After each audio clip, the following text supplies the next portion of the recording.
Major retail stores across the country have reverted to pricing goods in US dollars as the Zimbabwean dollar ZiG continues to lose its value. Azvipere mushe takuona kuti vakomana aiwa vochidhismisa vega zvikanzi aiwa isu nechezvataurwa nemutemo aisu hatichateeri takubvisa matax ese atikapriza magoods edu in ZiG timaise in the foreign currency the United States dollars tichiona aiwa nyika yakatasana this back to school akuona kuti this is the opportunity they can maximize their profits. Sana pina mashuka anobuda nyoko panapa noti subscribe like turn on the bell icon.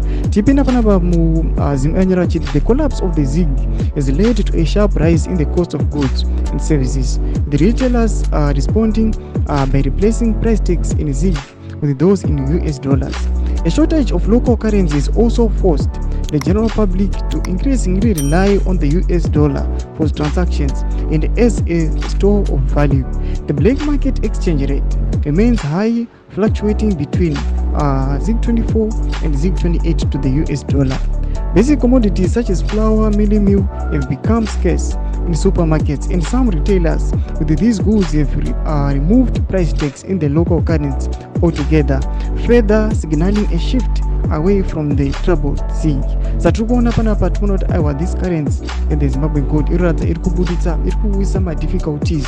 Tichiona the community nemaretailers vanotozosvika pakutobvisa matax at the ZiG yamaona ndo currency nyika yedu yeZimbabwe chiti aiwa haizi stable noda kuti iri kukanganisa maoperations edu arichiti the rate iri kufluctuate from 24 to 28. We never know kuti aiwa saka rate chairo kwatinoona maZiG ndekupi kubank anenge asingabatiki zvinzi aiwa haasi kubatika kumabank.